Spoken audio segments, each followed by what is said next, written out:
की तारीख में प्रधानमंत्री नरेंद्र मोदी देश की आर्थिक राजधानी यानी कि मुंबई में होंगे, लेकिन उनकी नजरें लखनऊ पर टिकी होंगी। दरअसल आरएसएस ने प्रधानमंत्री नरेंद्र मोदी को लंबे समय से बायकॉट कर रखा है और प्रधानमंत्री नरेंद्र मोदी छटपटा रहे हैं भीतर ही भीतर। तभी तो बंद कमरे की बैठक में इमोशनल हो गए थे, लगभग रो ही पड़े थे। दूसरी तरफ मोहन भागवत वो पिघलने का नाम ही नहीं ले रहे। ऐसा लगता है जैसे अब मोहन भागवत बदला ले रहे हैं। बदला किस बात का?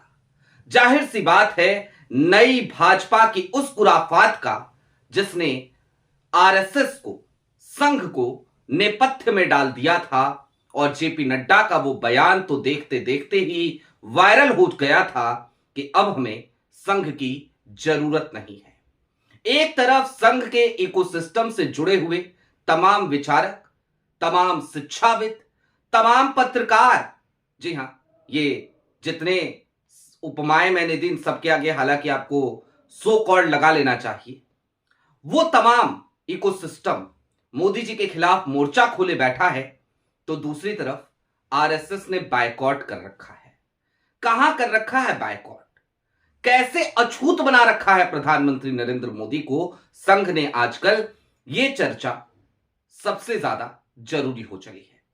नमस्कार, मैं स्वप्निल और आप मुद्दा देख रहे हैं। दोस्तों, आगे बढ़ें उससे पहले वही छोटी सी अपील। मुद्दा इन दिनों एक गंभीर आर्थिक संकट से जूझ रहा है। एक तरफ हमारे मेन बैंक अकाउंट फ्रीज चल रहे हैं, तो दूसरी तरफ हमारे 2.5 साल पुराने चैनल को हमसे लंबे समय तक छीन कर रखा गया था।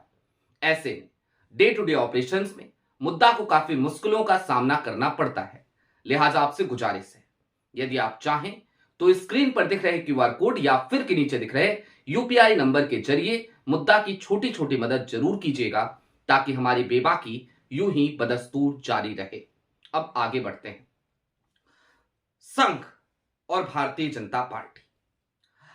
संघ यूं तो हमेशा ये कहता हुआ नजर आता है कि हमारा राजनीति से कोई लेना देना नहीं है।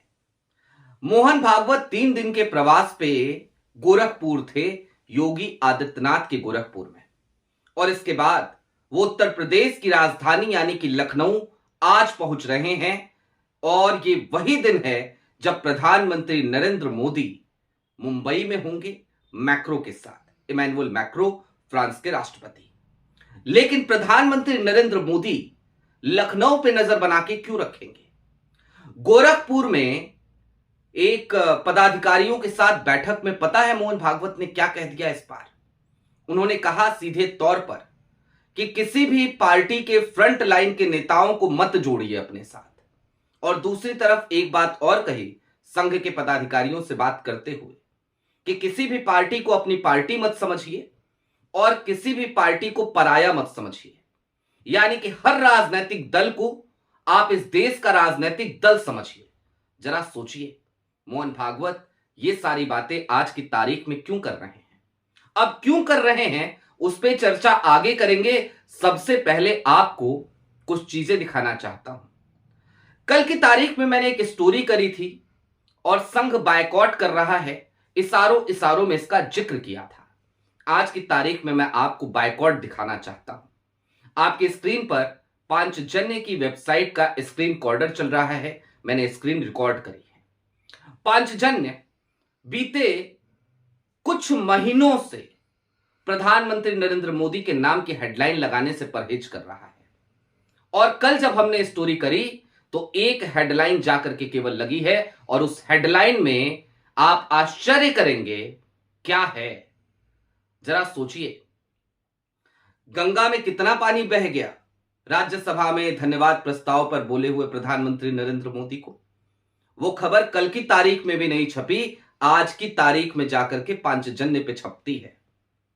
सोच रहे हैं आप चल क्या रहा है? और ये छपी क्यों?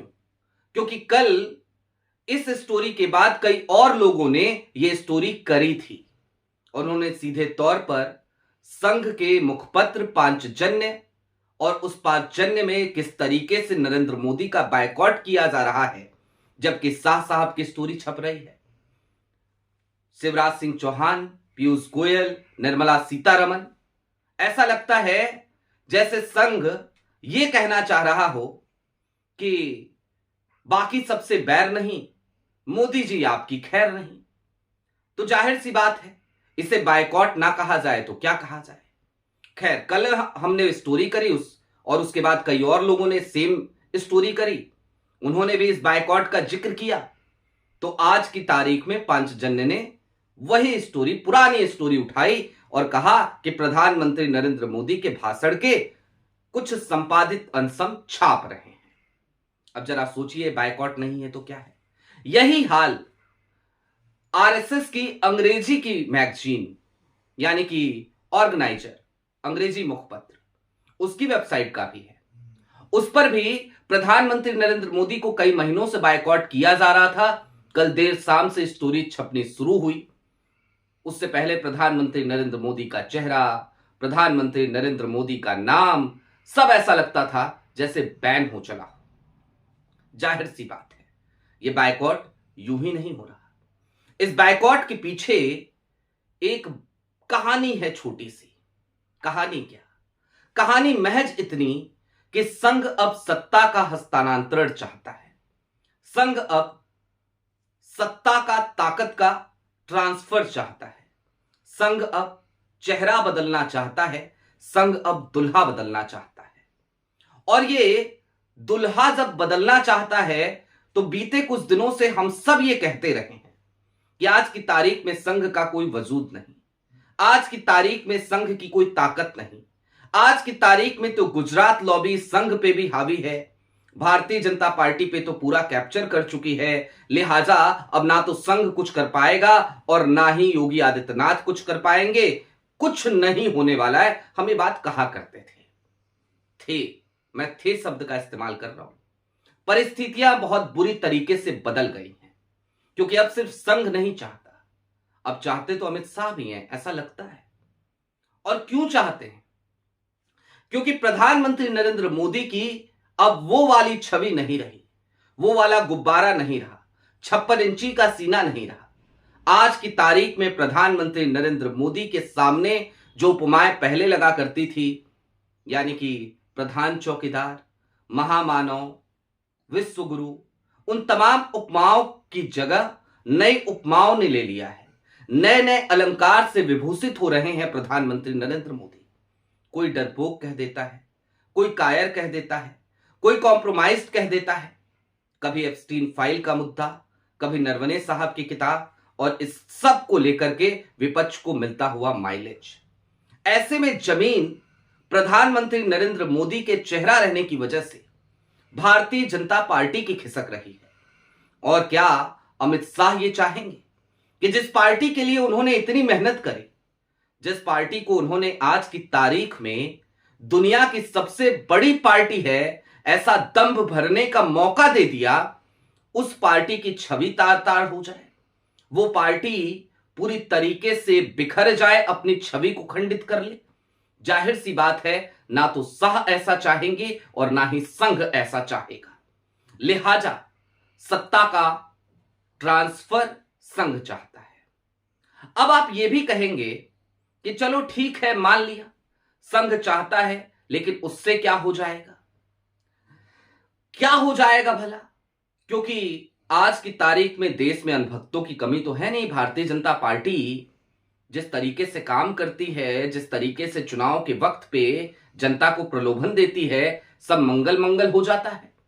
तो मैं आपको कुछ और याद दिलाना चाहता हूं, मैं आपको 2004 में ले जाना चाहता हूं। और 2004 क्या, 2003 तक लेकर आना चाहता हूं। एक वक्त ऐसा था जब देश में अटल बिहारी वाजपेयी की तूती बोला करती थी, ये वो वक्त था। और फिर साल आया 2004 का, 2003 के बाद से, क्योंकि अटल बिहारी वाजपेयी संघ को दरकिनार किया करते थे, किनारे किया करते थे। हालांकि वो उतना किनारे नहीं कर रहे थे जितना आज की तारीख में प्रधानमंत्री नरेंद्र मोदी की सरकार ने कर दिया। और संघ ने जब अपनी मजबूती दिखाई तो आपको याद होगा, हालिया दिनों में लाल किले के भाषण में प्रधानमंत्री नरेंद्र मोदी को संघ का जिक्र करना पड़ा था 15 अगस्त को। 15 अगस्त 2025 की तारीख याद रखिएगा। तो कुल मिलाकर यह समझिए कि संघ ने उस वक्त भी अपनी ताकत दिखा दी थी और आज की तारीख में संघ ये समझ चुकी है कि अब मोदी जी से काम नहीं चलेगा, लिहाजा मोदी जी को बायकॉट किया जा रहा है। मोदी जी छटपटा रहे हैं, कैबिनेट के भीतर कैबिनेट की बैठक में इमोशनल राग अलाप रहे हैं, लेकिन इन सब का असर कहीं से कहीं तक फिलवक्त संघ पे होता हुआ, आरएसएस पे होता हुआ, मोहन भागवत पे होता हुआ नजर नहीं आ रहा। अब बात लखनऊ की।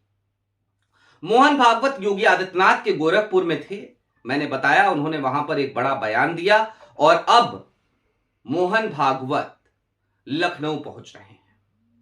आज का दिन बेहद महत्वपूर्ण है क्योंकि आज जब मोहन भागवत लखनऊ पहुंचेंगे तो पूरे दिन पर नजर रखने की जरूरत है, वो वहां पर क्या बोलते हैं, क्योंकि जाहिर सी बात है मोदी जी को रिप्लेस करने के लिए संघ के पास अगर कोई चेहरा है तो वो चेहरा योगी आदित्यनाथ है और अमित शाह योगी आदित्यनाथ को दिल्ली नहीं आने देना चाहते। बस यही एक पॉइंट है जहां पे संघ और शाह की नहीं बनती, वरना तो शाह को संजय जोशी से भी फिलवक्त कोई परहेज नहीं बचा। अब संजय जोशी का जिक्र कर दिया तो चलते चलते यह समझ लीजिए कि संजय जोशी साहब को भी अगर गृह मंत्री साहब से कोई काम होता है तो उनके दफ्तर में फोन खनखना देते हैं और उनका काम हो जाया करता है। उन्हें शाह साहब से बात करने की जरूरत नहीं पड़ती, शाह साहब को उनसे कोई परहेज नहीं है, जबकि संजय जोशी से कितना परहेज प्रधानमंत्री नरेंद्र मोदी को है ये हम सब जानते हैं। ये वही संजय जोशी हैं कि जब वो उत्तर प्रदेश के प्रभारी थे तो गुजरात के तात्कालिक मुख्यमंत्री नरेंद्र मोदी ने मना कर दिया था उत्तर प्रदेश में आकर चुनाव प्रचार करने के लिए। ये हाल था उस वक्त का, साल था 2012। चलते चलते बस इतना समझिए कि स्थितियां बहुत तेजी से बदली हैं, विपक्ष बहुत तेजी से हावी हुआ है और संघ कमजोर प्रधानमंत्री नहीं चाहता। लिहाजा भीतर खाने, अंदर खाने नई खिचड़ी पक रही है और उस खिचड़ी के तहत प्रधानमंत्री नरेंद्र मोदी को एक तरफ तो बायकॉट किया जा रहा है, दूसरी तरफ संघ से जुड़े हुए तमाम लोग, संघ के इकोसिस्टम के लोग, वो प्रधानमंत्री नरेंद्र मोदी को ट्रोल करने लगे हैं। आपकी क्या राय है कमेंट बॉक्स में जरूर बताइएगा। अभी के लिए दीजिए इजाजत। चलते चलते फिर वही अपील, चैनल पे नए हो तो सब्सक्राइब करते हुए जाइएगा, सक्षम हो तो मुद्दा की छोटी छोटी मदद जरूर कीजिएगा। बहुत शुक्रिया।